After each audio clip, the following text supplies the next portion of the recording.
को पावन अपने हाथों से कृष्णाय वासुदेवाय हरिये परमात्मने न क्लेश नाशाय गोविंदाय नमो नमः गोविंदाय नमो वसुदेव सुतम देवम कंसानूर्मर्दनम देवकी परमानंदम कृष्णवन जगत गुरु कृष्ण वंदे श्री कृष्णा शरणं मम श्री कृष्णा शरणं मम श्री कृष्णा शरणं। कल्याणकारी मेरी देवियों बड़भागी गीता के पैरोकार मेरे सज्जनों, आओ जरा अपने मन को एकाग्र करें।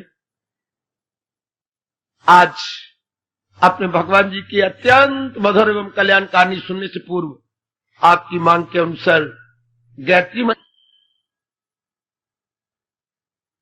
मंत्र भी बोलती हैं, छंद भी कहती हैं।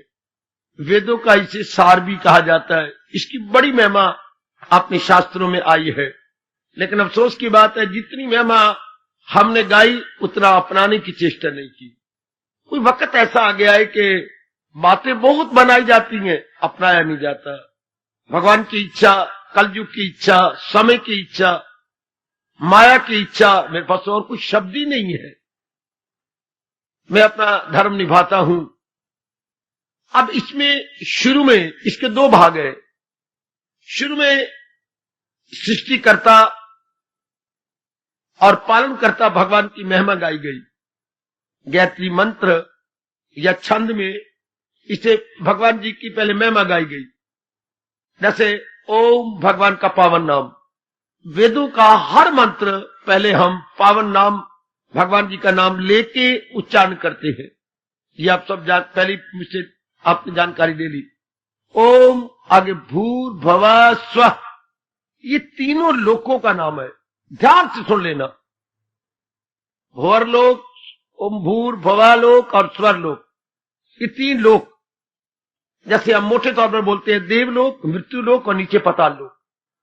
तो ये तीनों ऋषियों के रखे हुए तीन लोकों के नाम है। मतलब क्या? ऐ त्रिलोकीनाथ मेरे प्रभु, उन लोकों के नाम ले लिए गए और कहा गया ऐ, सिर्फ भगवान की महिमा पहले गाई गई। ऐ त्रिलोकीनाथ मेरे प्रभु, ओम भूर भुवः स्वः तत्व। तत्व ने वो जिसको मैंने त्रिलोकीनाथ कहा। देखिए सवितुर वो कैसे गए? सूर्य चढ़ते सूर्य की तरह। ऐ त्रिलोकीनाथ मेरे प्रभु, ऐ सूर्य के समान जगमगाते हुए मेरे प्रभु। वरे नियम, ऐ वर्ण करने योग्य। जैसे मेरे दियो होता है मेरी बेटी बुद्धियां, दियो होती बेटी बुद्धियां। यो आप मेरे प्रभु जो मैंने महिमा गाई, ना मैंने हमारी, अगर तो सिर्फ ना हो तो ना मैंने ना, और ना के आगे विसर्गे लगी हो तो फिर हमारी अर्थ हो जाता है संस्कृत में। ये ना उधर ना जाना, तो ये तो ना मैंने नेगेटिव हो गया। ना मैंने फिर आगे विसर्ग लगा दो तो फिर अर्थ बदल गए।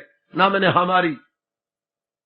आहा ध्यो यो ना प्रचोदयात, हमारी बुद्धियों को विवेकी नहीं बना दो। बस यही हम आपसे चाहते हैं। सबका सबकी पहचान करने वाली बना दो, उचित अनुचित पहचान करने वाली बना दो। तो भगवान से विवेकिनी बुद्धि का वरदान मांगा गया। बुद्धि विवेकिनी होगी तो मन भी ठीक हो गया, तन का हर कार्य ठीक हो गया। क्योंकि बुद्धि ही हमारी सारथी है, ड्राइवर है। कई बार बता चुका हूं पहले। तो इस मंत्र में केवल भगवान से बुद्धि को उज्जवल बनाने के लिए, विवेकिनी बनाने के लिए वरदान मांगा गया। भगवान जी जिसे विवेकिनी बुद्धि दे दे सब कुछ हो गया। इसी गायत्री मंत्र का भाव भगवान जी 10वें अध्याय में कहा, मैं देता हूं उनको वो दानिश का योग हो जाती है मुझसे वासल वो लोग। मैं उन्हें विवेकिनी बुद्धि प्रदान करता हूं जिससे वो मेरे दीदार की काबिल हो जाती है। जब भगवान ने किसी पर बड़ी कृपा करनी होती है तो उनकी बुद्धि निर्मल कर देते हैं। जब किसी देवता ने भी किसी अपने भक्त पर कृपा करनी हो उसकी बुद्धि को निर्मल कर देंगे, पर्दे उतार देंगे। फिर उसे पता लग जाता है मेरे लिए उचित क्या है, अनुचित क्या। गीता में सारा विस्तार अकल के पर्दे उतारने के लिए है। कई बार मैंने कहा गीता बुद्धि प्रधान है, रामायण मन प्रधान है। गीता बुद्धि प्रधान, बुद्धि के आवरण उतार करके पता लग जाता है 16वें अध्याय के अंतिम श्लोक के अनुसार करना है क्या और न करना है। यह है मोटे तौर पर श्री गायत्री जी का संक्षिप्त अर्थ। संक्षिप्त रूप में ये कहिए, पहले भगवान की महिमा और फिर मांग की गई है भगवान से हमारी बुद्धियों को, एक के लिए ने कहा हमारी बुद्धियों को विवेकिनी बना दे। आइए, आपकी मांग पूरी हुई, अब हम प्रसंग की ओर लौट आए। प्रसंग चला हुआ है, हम सब है कल्याण का, कल्याण चाहते हैं। थोड़े से आप जैसे जीव जरूर रहेंगे जो सिर्फ खाने पीने और शादी करने में नहीं रह जाते। करोड़ों व्यक्ति तो इसी में रह, बल्कि 99% व्यक्ति, मेरे सजनों मेरी देवियों, इसी में रह जाती हैं। मैं बहुत पढ़ जाऊं, मैं बहुत कमा लूं, मेरी शादी हो जाए, मेरे बच्चे बन जाए, मेरे मकान हो, मेरे पास नई जो है मॉडल की कार होनी चाहिए, इन्हीं में रह जाएंगे। करोड़ों व्यक्ति इसी में दिन रात लगे हुए हैं, दिन रात मरे पड़े हैं इसी के अंदर ही। अच्छा, दिन रात, अच्छा, उसमें थोड़े से आप जैसे जीव रहेंगे और जो जो आगे समय बढ़ता जा रहा है आप जैसे जीव कम होते जाएंगे। अभी संसारी आदमियों को बड़ी हैरानगी होती है। आपका दृष्टांत देती है, उनको लोगों को खींच खींच के लाते हैं, बात दिखाते हैं, वो देखो देखो अभी भी धर्म में जान प्राण है। अभी भी देखिए कितना जनता में जो है उत्साह है और श्रद्धा। लेकिन जो जो कालयुग बढ़ेगा तू धर्म की ओर वृत्ति कम होती जाएगी, मन कम, इधर लगेगा नहीं। ये तो मैं आपको हार्दिक बधाई दूंगा। और फिर आपका मन गीता जी में लगा हुआ है। गीता एक चोटी का क्या है, चोटी का महाग्रंथ है, वेदों का सार है, वेदों का निचोड़ है, जिसको भगवान ने खुद कहा मैं ही ऋग यजुर शाम वेद, ओम वेदों की ध्वनि मैं ही। क्लियर कर दिया आपको, बिल्कुल क्लियर। ये वेदों का सार है और हमारे भगवान जी हमारा कल्याण गीता जी द्वारा कर रहे हैं।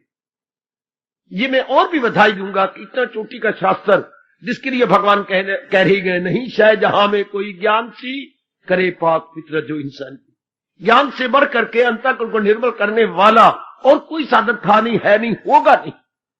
ये बड़ी जल्दी इंसान को मन निर्मल कर दे, बड़ी जल्दी। तो ज्ञान जिसको आप समझ जाएं और फिर शौक पैदा हो जाए कि मैंने अपना लेना, समझ गए, अपनाया ना तो ये तो जानकारी हो गई, अपना लिया तो ये हो गया आपका क्या, विज्ञान। ज्ञान भी नहीं कहेंगे, विज्ञान। आपने सुन लिया, जान लिया, ये ज्ञान है, नॉलेज। आपने अपना लिया, विजडम। आपने राष्ट्रीय भाषा में बोलेंगे विज्ञान। अच्छा जी, तो हम लोग सारे विज्ञानी बने, ज्ञानी नहीं। कहे तो ज्ञानी बनना पड़ेगा। ज्ञान को हम कहेंगे इनडायरेक्ट नॉलेज और विज्ञान को कहेंगे हम डायरेक्ट नॉलेज। यह जो मैं आपको दे रहा हूं यह है थियोरेटिकल नॉलेज, और जो अपना लेंगे तो वो कहलाएगा प्रैक्टिकल नॉलेज। तो गीता का प्रैक्टिकल थियोरेटिकल नॉलेज भी जरूर चाहिए, जानकारी भी जरूर होनी चाहिए, क्योंकि हम सारे पढ़े लिखे हैं। और मन में बार बार उठता है ये बात कैसी होगी, ये क्यों हो गई, और ये फिर है क्या, क्या, क्यों, कैसे, ये बार बार आकर के प्रश्नबोधक चिन्ह हमें डिस्टर्ब करते हैं। इनका भी उत्तर भगवान ने युक्ति युक्त दिया है, यानी दलीलों से दिया है, आर्गुमेंट देकर, लॉजिक देकर के आपके सवालों का, शंकाओं की जड़ें काट दी है। बहुत कमाल का जवाब दिया लॉजिक के साथ। भगवान करे आप में किसी प्रकार का प्रश्न न रहे।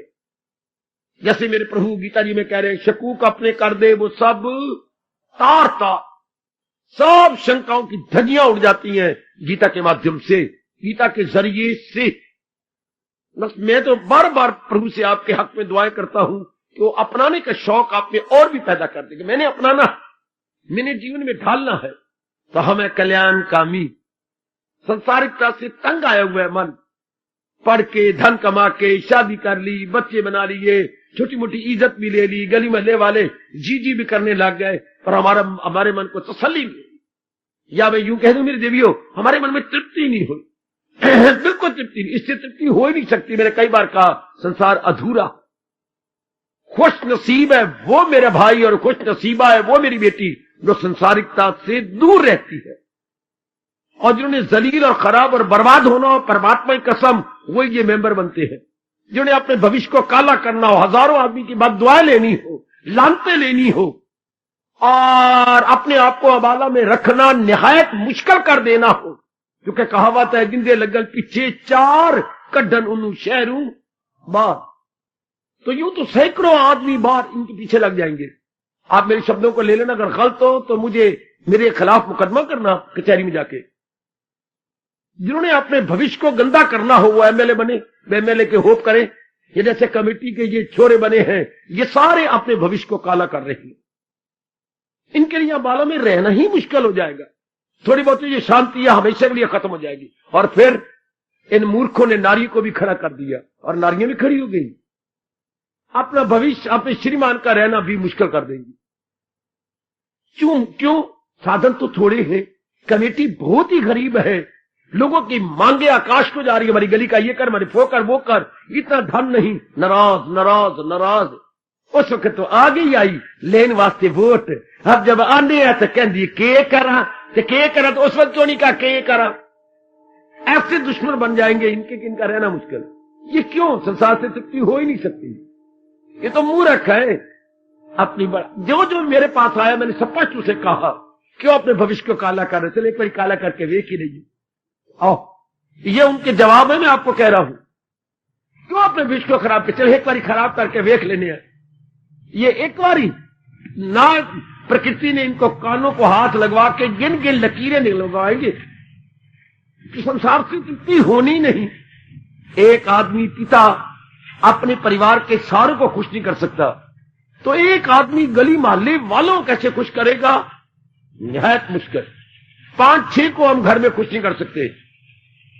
तो आप कहिए क्यों तृप्ति नहीं होती इंसान की? भगवान ने सृष्टि को बनाया ही परिवर्तनशील है। ध्यान इस बात को हमेशा के लिए मन में रख लो, जैसे स्वामी जी ने हमारे मनों में रख ली। संसार परिवर्तनशील है। संसार की कोई बात, संसार की कोई घटना, संसार का कोई समय है, संसार का कोई हाल या हालात एक जैसे नहीं रहने।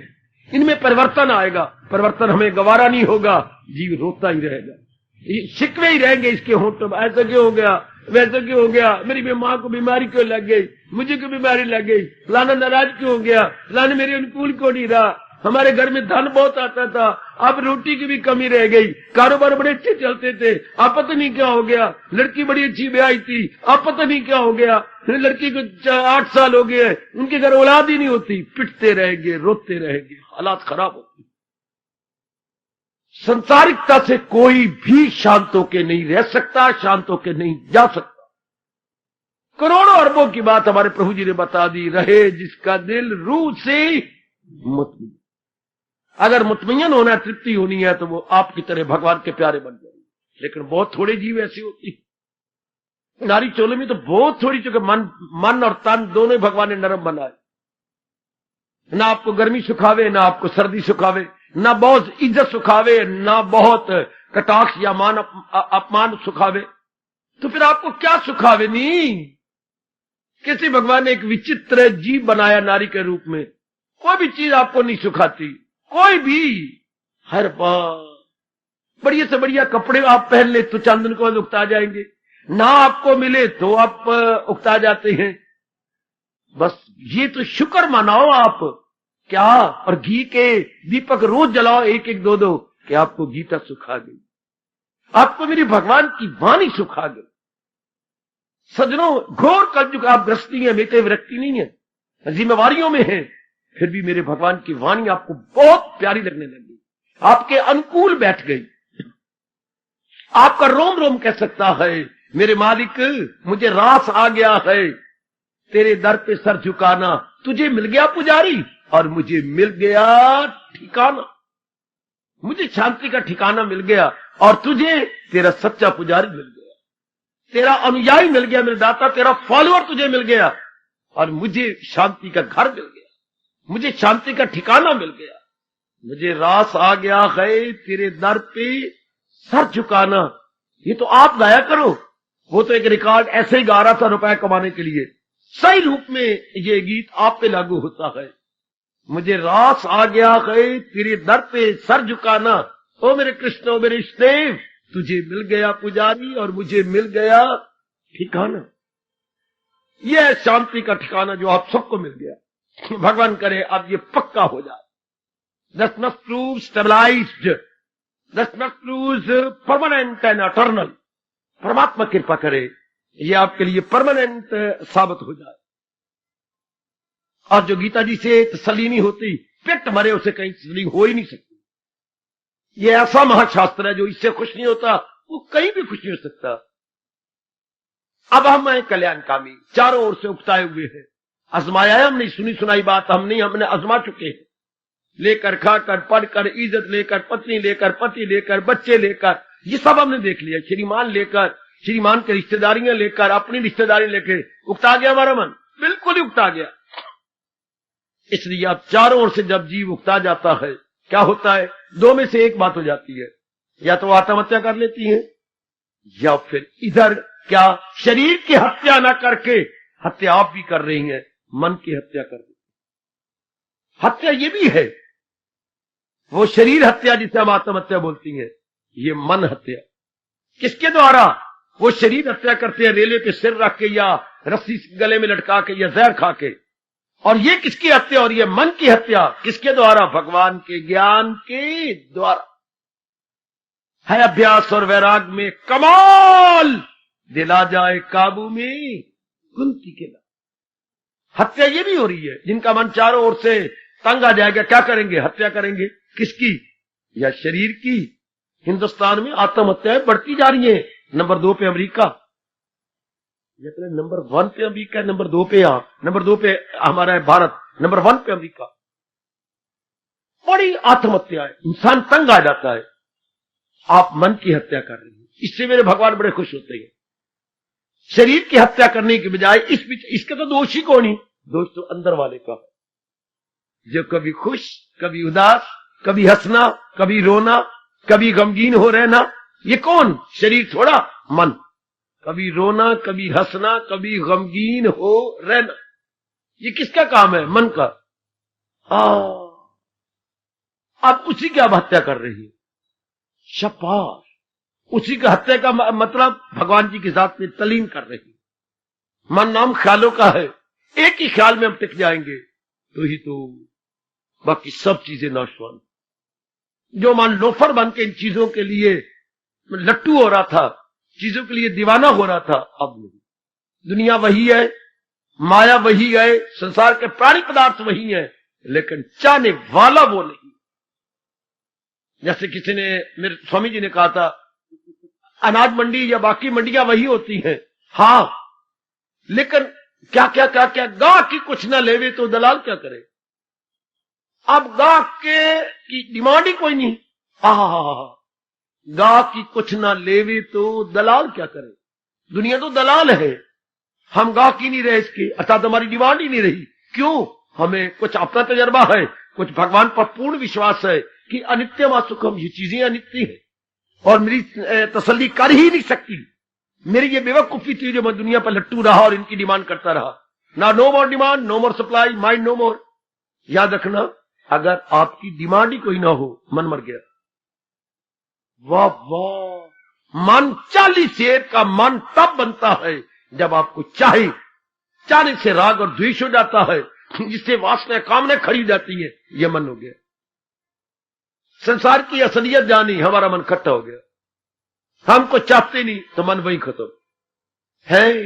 मन पूरा कब खत्म होता है? दूसरा अध्याय 31वां श्लोक चूम लो, सिर माथे रख लो। दूसरे अध्याय का 31वां श्लोक, लास्ट बट वन, जो इंसान करे ख्वाहिशे दिल से तू, हवस का न हो जिसके दिल में फतूर। मन खत्म। अपना तजर्बा भी और भगवान का उपदेश भी, ये दोनों जब मेरे सज्जनों मेरे देवियों साथ होते हैं, चल बेड़ा पार हो गया। जीव हो गया अपने आप, जिसे हम कहेंगे अंतर्मुखी आ गया। अंतर्मुखी हो गया या अंतर्मुखता हो गई, या जीव अपने में आ गया। ऐसे जीव बड़ी जल्दी अपने भगवान में तलीन हो जाते। अगर आपने समझा लिया हो, अगर मेरी देवी ने नारी चोले में समझा लिया हो तो है तो नारी चोले में बड़ा मुश्किल, क्योंकि इसके लिए बुद्धि का विकास चाहिए। बुद्धि के दो भाग हो जाते हैं, एक पुरानी बुद्धि, एक नई बुद्धि है, एक कुबुद्धि, एक सुबुद्धि। सुबुद्धि पर कुबुद्धि को समझा लेती है, क्योंकि सुबुद्धि में शक्ति ज्यादा है, कुबुद्धि में शक्ति कुछ नहीं होती। तो ये विचार दे दे के हम अपनी कुबुद्धि को समझा लेती है। जब वो समझ जाती है तो कुबुद्धि में मिल जाती है। हाय, जब किसी यंग मैन की नारी समझ जाए तो क्या हो जाता है? शादी हो जाती है। जब बच्चे आप समझ जाए तो शादी हो गई। और क्या करोगी? विलायत चली जाएगी तू। जब किसी लड़के के साथ समझ गई तो शादी। तो जब कुबुद्धि समझ गई तो सुबुद्धि में समा गई। हाय मेरे रब्बा, फिर कुबुद्धि भी नहीं रहती मेरी देवियों, मेरे सजनों। जब कुबुद्धि को समझा लिया गया तो वो सुबुद्धि में मिल गई। जब मेरे यंग मैन किसी नारी को समझा लेता है, कन्विंस कर देता है, तो शादी हो जाती है। बिल्कुल। अब ये सारी बातें ज्ञान हम क्यों ले रही हैं? कुबुद्धि को सुबुद्धि बनाने के लिए हम उसे सुबुद्धि कर रहे हैं, क्योंकि उसकी दलीलें गलत है, उसके इरादे गलत है, उसके निर्णय गलत है। गलत किसे कहते हैं बाबा? जिसका परिणाम दुख हो। करोड़ों की बात सुनो अपने भगवान की। हम कुबुद्धि किसे कहते, कुविचार किसे कहेंगे, कुकर्म किसे कहेंगे? ओए होए ओए होए। कुबुद्धि किसे कहती है? अच्छा नीचे उतरो। कुविचार किसे कहती हैं? अच्छा बाहर आ जाओ। कुकर्म किसे कहती हैं? जिसका परिणाम दुख हो। दुख किसे कहती हैं? आदि, व्याधि और उपाधि। जब तीन प्रकार के दुख बार बार आने लगे, समझिए मेरी बुद्धि भी कुबुद्धि है, मेरा मन भी कुमन है और कुविचार है, और मेरे कर्म भी कुकर्म है। तब आती हैं गम पे गम, गम पे गम। गंदे इरादे यानी अशुभ इरादे, अशुभ विचार, अशुभ कर्म, तीनों अशुभ हो गए। फिर बस बस बस बस बस दुख पे दुख, दुख पे दुख।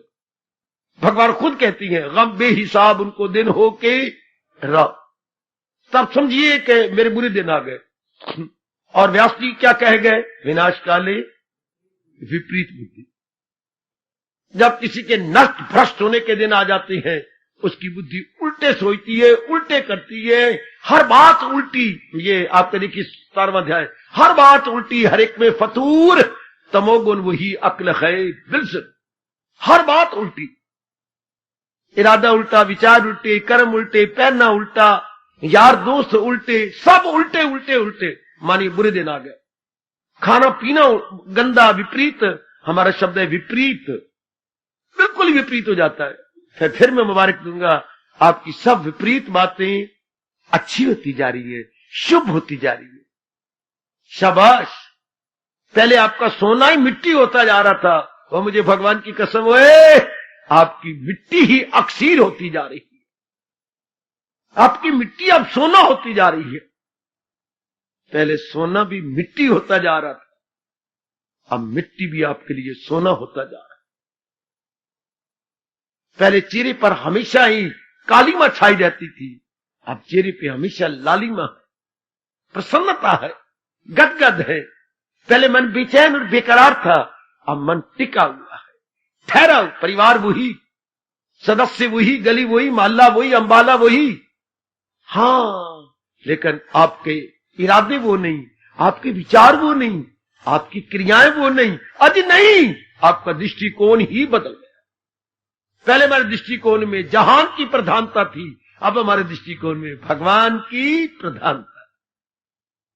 ज़ाहिर किस्मत, अच्छे दिन आ जाए, किए हुए पुण्य हमारे सामने आ जाए, ऐसी दशा होती है जैसे आपकी सराहनीय एवं आदर्श अवस्था मैं भी देख रहा हूं, आप भी देख रही हैं, और हमारे इष्ट देव भी निहार रहे। बहुत अच्छे दिन आ गए। अब हम कला रहे हैं कल्याण कामी। अब हम कल्याण चाहते हैं, और साधन भगवान जी बताते हैं। ये सारी गीता जी क्या है? आप जैसे कल्याण कामियों को साधन बताने का बहुत अच्छा तरीका गीता के माध्यम से। गीता में अनमोल तरीका नहीं कहना, तरीके बता। बाकी शास्त्र तरीका बताता है, ओए गोए गोए गोए, और गीता तरीके बताती है। खास करके कर्म योग, भक्ति योग और ज्ञान योग। बाकी शास्त्र तरीका बताता है, ओनली वन तरीका, और यहां कम से कम 3 तरीके। क्यों? क्योंकि 3 प्रकार के स्वभाव वाले इंसान आते हैं। एक होते हैं जिनको कर्म किए बिना रह ही नहीं सकते, एक होती है जिनका मन बड़ा भावुक होता है, नारी की तरह नरम होता है, वाला मिनट से इमोशनल माइंडेड या जज्बाती होती है, एक होते हैं जिनकी बुद्धि का बड़ा अच्छा विकास हो जाता है, बड़ी गंभीरता पूर्वक चिंतन कर सकते हैं। जो कर्म किए बिना रह नहीं सकते, लो कर्म योग भगवान ने दे दिया। जो बड़े जज्बाती हैं, भावुक हृदय है, इमोशनल माइंडेड है, लो भगवान ने भक्ति दे दी। और जो बड़े विचारवान, विवेकवान, वैराग्यवान है, लो भगवान ने ज्ञान दे दिया। अति सुंदर, अति सुंदर, अति सुंदर। जैसे कि जो आपका बैंगन है, ये 3 प्रकार का सब्जी बनती है। हाँ, भरथा, ये ज्ञान योग हो गया। अच्छा, तरी वाले बैंगन, ये आपका क्या हो गया? ये आपकी भक्ति हो गई।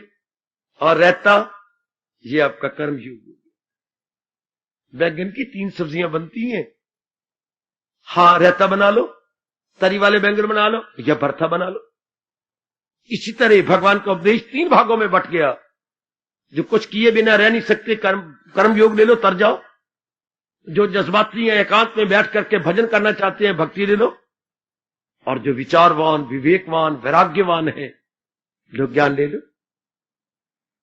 ज्ञान से जीव सत्य असत की पहचान कर लेता है, सत्य की ओर झुक जाता है, सारे संसार से मन हटा लेता है, बस गया तलीन हो गया। उसकी अवस्था क्या बन जाएगी?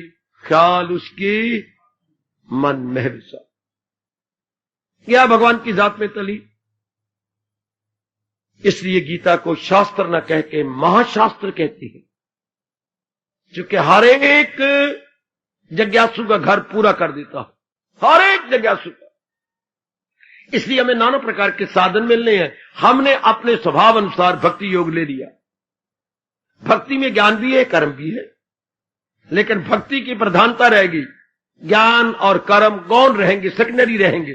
फर्स्ट एंड फॉरमोस्ट में या प्रेडोमिनेट करेगी भक्ति। तो ये हम 3रे अध्याय में प्रवेश किए हुए हैं और वहां से अच्छी साधन ले रहे थे।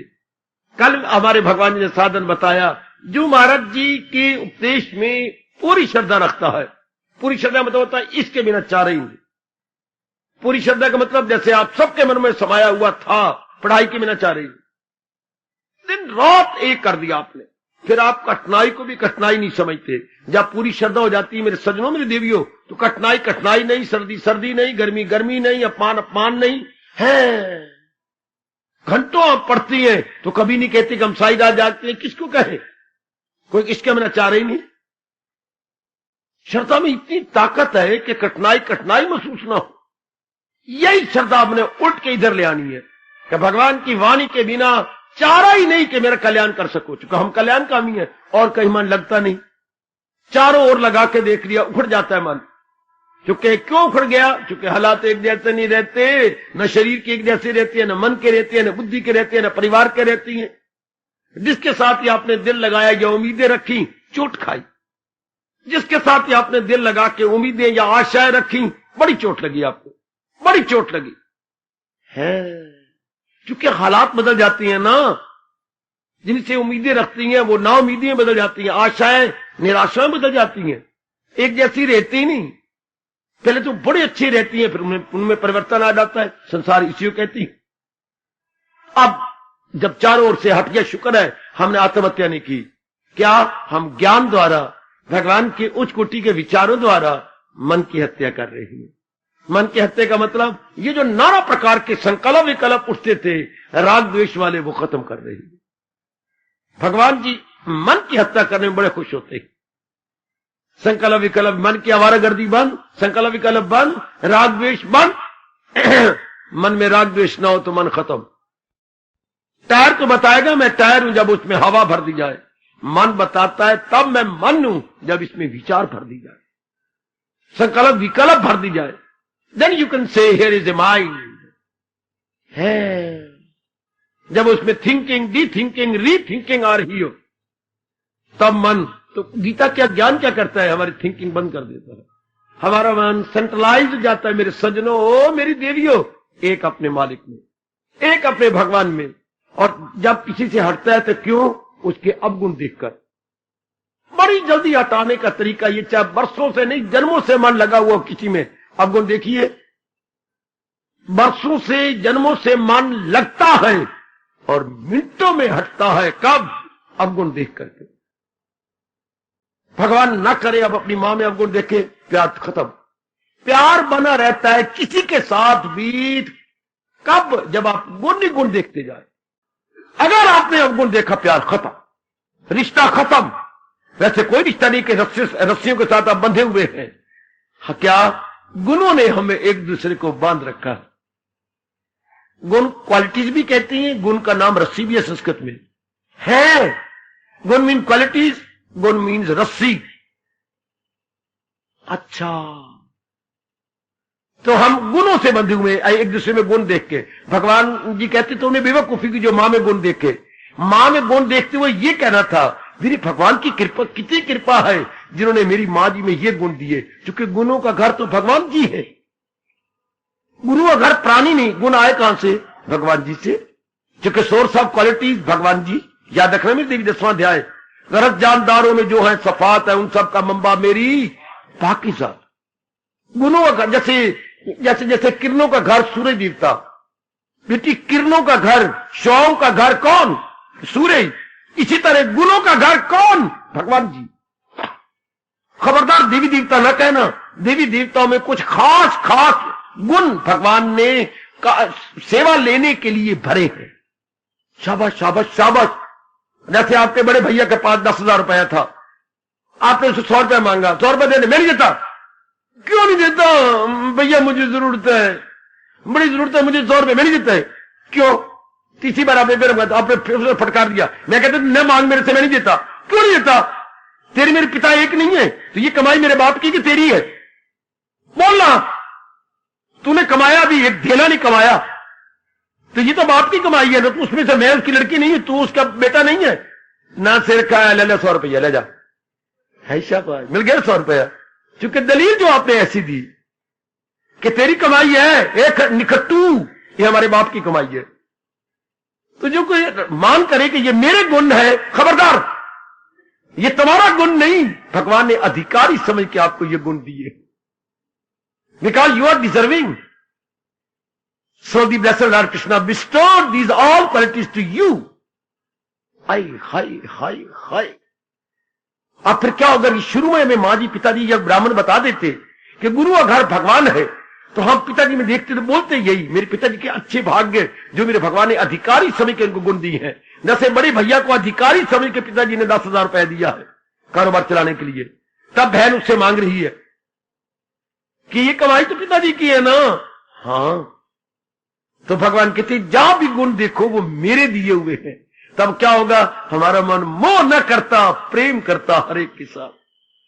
हम अटैचमेंट न करते, हमारा मन भगवान में लगा रहता। अब वही पाठ हम पक्का कर रहे हैं अब कि गुणों का घर मेरे कृष्ण है, मेरे भगवान जी हैं, मेरे इष्टदेव जी हैं, इस सृष्टि के बनाने वाला है।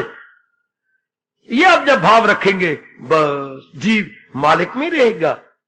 जैसे भगवान कहती हैं मेरे में रहो, अनन्य बने हो हम, क्योंकि सब कुछ तो मालिक के कारण से है। अब हम संसार में रह रहे हैं न रहने के बराबर। मन में कोई संकल्प नहीं, विकल्प नहीं, राग नहीं, द्वेष नहीं, लेना नहीं, देना नहीं। मन अपने आप में मस्त है, जो जरूरी काम है वो हम भगवान के नाम पे किए जा रहे हैं। इसको मेरे भगवान कहती हैं कैसे रह रही है हम और कैसे रहना चाहिए, जो शुरू में बताया जाना चाहिए था।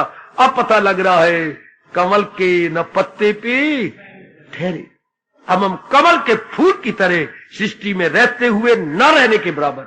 We are entirely out of it, no doubt living in the world, रह रहे संसार के अंदर इंटायरली आउट ऑफ। इससे निराले बन के, यह है हमारे हिंदू धर्म का तरीका संसार में रहने का। कमल के फूल की तरह है, कीचड़ में, पानी में, लेकिन बिल्कुल अलग थलग। हम हैं संसार में, गृहस्थ आश्रम में, लेकिन मन करके अलग थलग। मन के इसे कोई असर ना पड़े, ऐसा जीव भक्ति कमा सकता है। ऐसी मेरी बेटी उड़ारियां मार सकती है, लंबी उड़ारियां, बड़ी लंबी उड़ारियां, जिसको ये पता लग गया इसी के लिए तो मां पुश्ताना मार के चले गए, वो परा वाला होके क्यों बेपरा होके बह गया? ओ मेरे मन रूपी पक्षी, तेरे तो पर है। आप बोलो कौन से पर? विवेक, वैराग, मन के ये दो बड़े शानदार पर हैं, जिस द्वारा वो भगवान की जात में तलीन हो जाता है। वो परा वाला होके क्यों बेपरा होके बह गया? उड़वे पंखेरू, वेला थोड़ा दिया रह गया। जाल दी रस्सियां ये समझ रिश्तेदारियां, ममता दा फंदा तोड़ मार के उडारियां। हां, परा वाला होके क्यों बेपरा होके बह गया? उड़वे पंखेरू, वेला थोड़ा दिया रह गया। उड़ार मार, उडारियां मार। जगाया गया जीव को, उठाया गया कि तू कर क्या रहा है? इन्हीं में मरा पड़ा है, कुछ नहीं मिलना इससे। ऐसा जीव निराला बन के रहता है। तो गीता जी की साधना क्या है? गीता जी ने क्या कहा? अकीदत से पाबंदे अरशाद है। जो मेरे भगवान की वाणी को बड़ी श्रद्धा से ले रहा है, अपना रहा है, कर्मों के बंधन से आज वो आजाद हो। कोई सवाल नहीं नर नारी का, कोई सवाल गृहस्थी व्यक्ति का नहीं, वनवासी नगरवासी का नहीं। सवाल तो है किसको मेरे भगवान की वाणी पे अटूट श्रद्धा है। सुनने वाली श्रद्धा नहीं, अपनाने वाली मेरे सजनों, ओ मेरी कल्याण कामनी देवियों। सुनने वाली श्रद्धा नहीं, अपनाने वाली। केवल मंदिर में जाने वाली तो मत्था टेकने वाली श्रद्धा नहीं, बल्कि भगवान के आज्ञा मानने वाली श्रद्धा। आहा, आज्ञाकारी बनना है। अब हमने जो भगवान आज्ञा दे उसे सिर आंखों पे रख लेना है। बस ऐसे जीव बड़ी जल्दी तर जाएंगे। यही हमारे भगवान जी तीसरी अध्याय के माध्यम से फरमा ही गए। अकीदत से पाबंदे अरशाद है। जो भगवान के फरमान के अनुसार जुट गए हैं कर्मों के बंधन से, और वो हो गए आजाद, बिल्कुल आजाद हो गए, बिल्कुल स्वतंत्र हो गए। ऐसे जीव जब शरीर छोड़ते हैं फिर नहीं लौट के आते, क्योंकि उनका मन कहीं उलझा हुआ ही नहीं था। वो किसी संसार के चिंतन ही नहीं करते थे। अब मैं हूं यहां पर, मेरे ख्याल कितने 50 साल हो गए। अब आपके अंबाला को मैंने कहीं सन 50 में देखा था, सच्चाई की बात आपसे कह रहा हूं, और अब 95 हो गया। एक व्यक्ति एक अंबाला के पास ही बैठा है। अब कमेटी वालों ने अपने हाथ में ले लिया आपका मंदिर। कमेटी की शुरुआत होती है आपके मंदिर से। ये लाइन उन्होंने बनाई है कमेटी के हद की, लाइन के इधर उधर अंबाला की हद शुरू हो गई। ये रेलवे लाइन की इधर इधर है। शाबाश, आपका नंबर 1 आ गया मंदिर बीच में। एक व्यक्ति को 50 साल हो गए अंबाला में रहते हुए। हाँ, कहां रह रहे हो? क्यों झूठ बोलते हो? अंबाला की हद में रह रहा हूं, लेकिन अंबाला में तो नहीं रह रहा। मैं क्यों नहीं आता जाता, घूमता घुमाता, बहुत गाड़ियां आपने मुझे दी हैं, लेकिन मैं तो कभी नहीं आता जाता। क्यों? कहां जाऊं, क्या करूं, क्या देखूं, क्या दिखाऊं?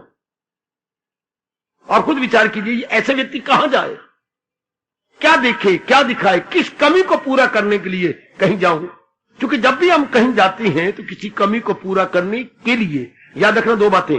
जब भी आप कहीं जाओगे किसी कमी को पूरा करने के लिए, नंबर 2, जब भी आप कुछ करोगे तो किसी कमी को पूरा करने के लिए। ये 2 बातें ना भूलना। जब भी इंसान कहीं जाता है तो कमी को पूरा करने के लिए, और जब भी कुछ कर्म करता है तो किसी कमी को पूरा करने के लिए।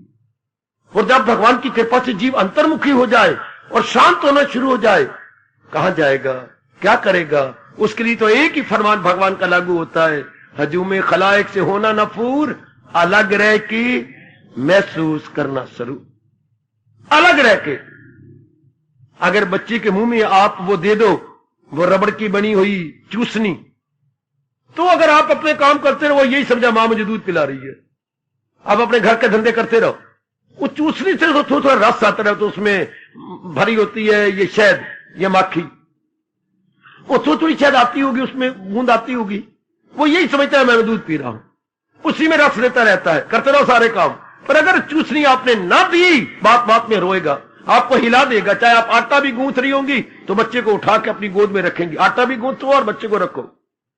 चाहे आटे के मुक्के मारती मारते बच्चा भी आगे आ जाए आटे के अंदर, वो और बात है, लेकिन बच्चे को उठाना पड़ेगा। और अगर चूसनी है फिर नहीं। हमारे जैसों को मेरे प्रभु क्षमा करे, चूसनी मिल जाती है। दुनिया वाले धंधे करते रहे, हम रस लेते रहेंगे। करते रहे, अंबाला में जो धंधे होते रहे हैं, रस लेने वाला रस लेता रहे। वही तरीका आपको सिखा रहा हूं। गृहस्थी में रहिए लेकिन रस लेते रहिए। किसका? अपने भगवान का। इस हाल में मौत आए अगर इस अच्छी अवस्था में शरीर छूट जाए तो भगवान की जात में समा जाए। जिसका वो रस ले रहे थे उसी जात में समा जाएंगे। अगर आप दुनिया के बारे में सोच रहे थे, चलो महादेव पुत्रो, उसी वातावरण में है। चूंकि नियम है परमात्मा का, जो है जाको भाविता सोता ही के पास। संसार जिंदगी भर में जिसका चिंतन होता रहा, शरीर छूटने के बाद जीव वहीं जाता। दूसरा जन्म किस प्रकार का है? हमारे शास्त्र बताती है। जैसे आपको सपना आता है। सपना क्या है? शरीर तो बाहर मरा पड़ा है। सपना कौन ले रहा है? आपका मन।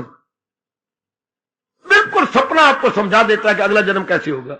सपना किसने बनाया? मन ने। मन ने कैसा सपना किया? अधूरी इच्छाओं को पूरा करने के लिए। उसके कुछ अरमान थे, कुछ इच्छाएं थी, उसने सपना बना लिया। हाँ, वरना शरीर तो मरा पड़ा है।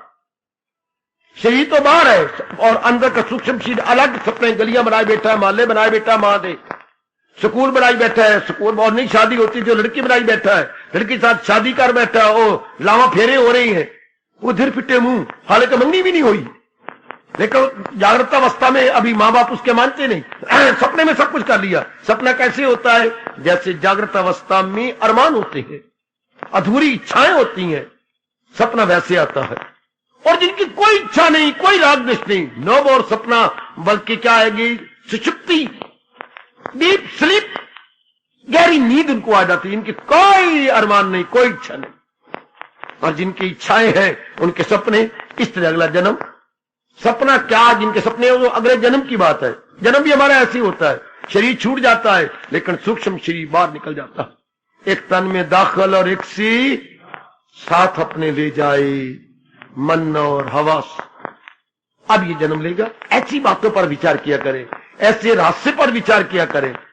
क्योंकि भगवान कहते हैं ये इल्म सही है, ये रॉयल सीक्रेट और रॉयल नॉलेज है। गीता क्या है? Royal knowledge and royal secret.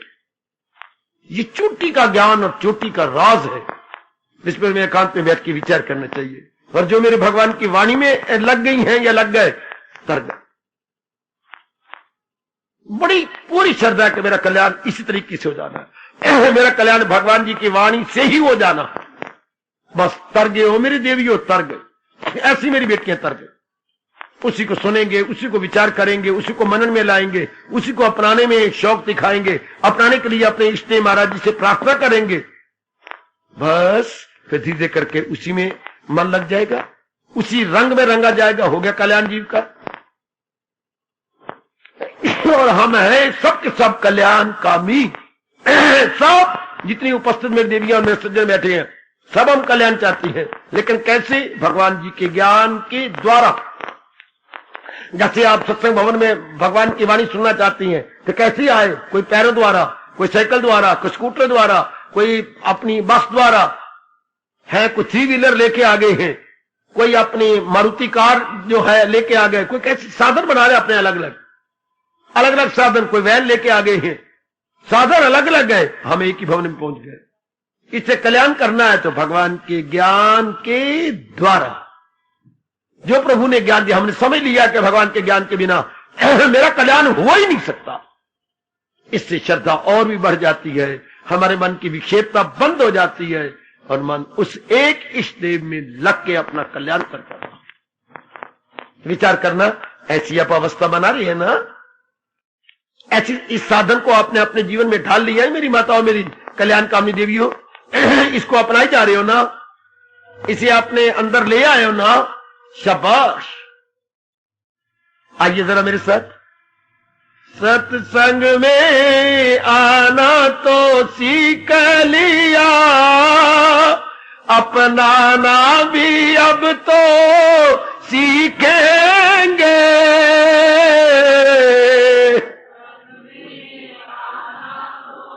बड़े प्रेम से, बड़े प्रेम से।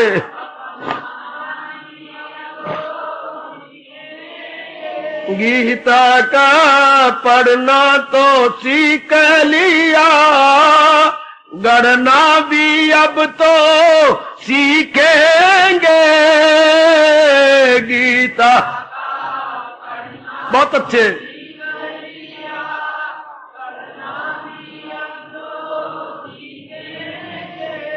जब श्री चरणों में आन पड़े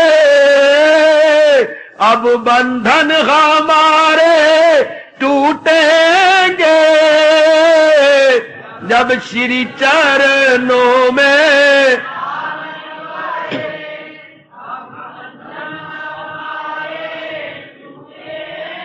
सत्संग में आना तो सीख लिया। सुनो मेरे सजनों, सुनो देवियों बड़े गौर से। सत्संग में आना तो सीख लिया, अपनाना भी अब तो सीखेंगे।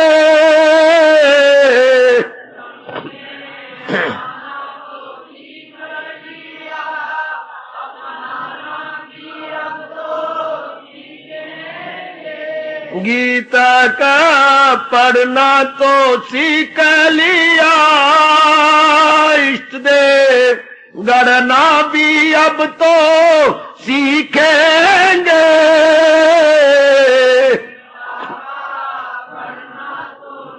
बहुत अच्छे, बहुत अच्छे। जब श्री चरणों में आन पड़े अब बंधन हमारे टूटेंगे।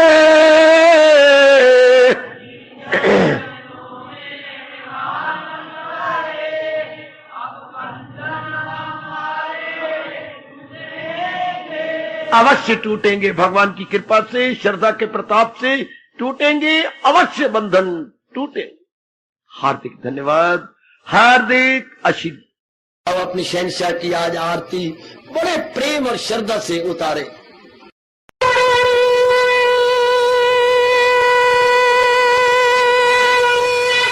ओम जय जगदीश जय हरे स्वामी जय दीनानाथ हरे भगत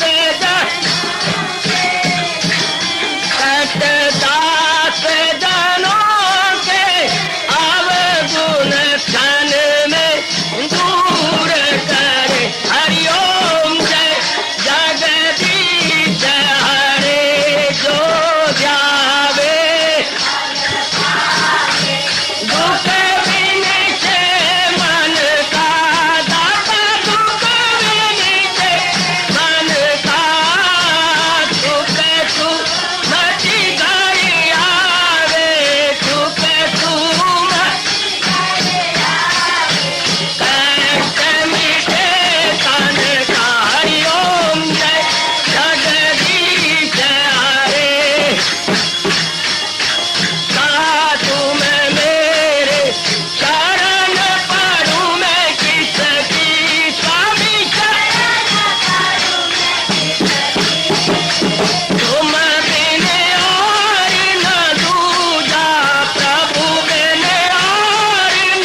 भवन्तु सुखिनः सर्वे सन्तु निरामयाः सर्वे भद्राणि पश्यन्तु मा कश्चित् दुःखभाग् भवेत्। हरि ओम शांति शांति शांति। ओम प्रभु इसलिए भगवान कृष्ण की जगत गुरु भगवान कृष्ण महाराज की सप्ताह में सफल करना इसलिए हार्दिक धन्यवाद।